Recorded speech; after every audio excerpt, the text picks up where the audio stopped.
As I think of the conversations I've had with folks about the retirement system in the U.S., I think, and I'm being critical of myself, not anyone else, it has been very easy for us to focus on like retirement and ignore the fact that we're talking about people that have other needs, right? I would love to see if there's more than like 5 people in this room that say when they go to a dinner party or meet friends and they say, who wants to talk about retirement? Is there anyone here that gets like universal acclaim and like the entire bar shuts down because everyone just wants to talk to you about retirement? That's not reality, right? People don't want to focus on this. They're ashamed about it. They're scared. Those are the emotions that people feel. But one of the reasons that people don't save about retirement, we know this because the data shows it, is because they're not earning enough money and they have too many other obligations.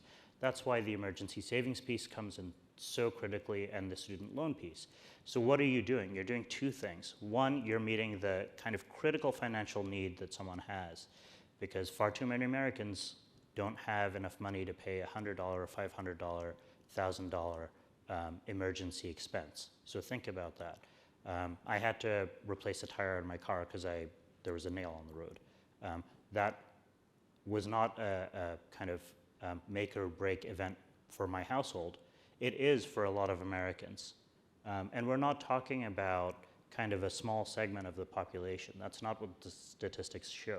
Many of the people that are enrolled, that are maybe maxing out, they also have this problem of not being able to afford very simple expenses.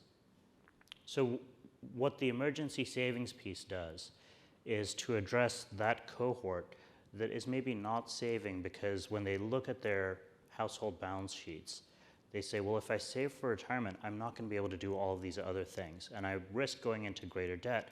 The scariness of saving for retirement is putting them off. And so it has built into it, I think, a concept that we tried to do in the Obama administration with the creation of the savings program, MyRA, which is to kind of introduce people to saving, give them that taste, kind of deal with some of that fear that they have, and help them build that in a bigger way. Emergency savings can do that, meet that financial requirement, help them financially, but also then get them more comfortable and get them to a place where they are maybe contributing when they weren't before. Same thing is true of the student loan issue. There are just a lot of people, there's a lot of student debt, and when you poll particularly younger people, that is kind of the thing that they're staring at, that they really want to address more so than their retirement. We all know that saving for retirement, the younger you are, the better off you'll do. So what are the ways that we can think about the whole person that can actually end up driving better retirement outcomes? That's how I really think about those 2 provisions.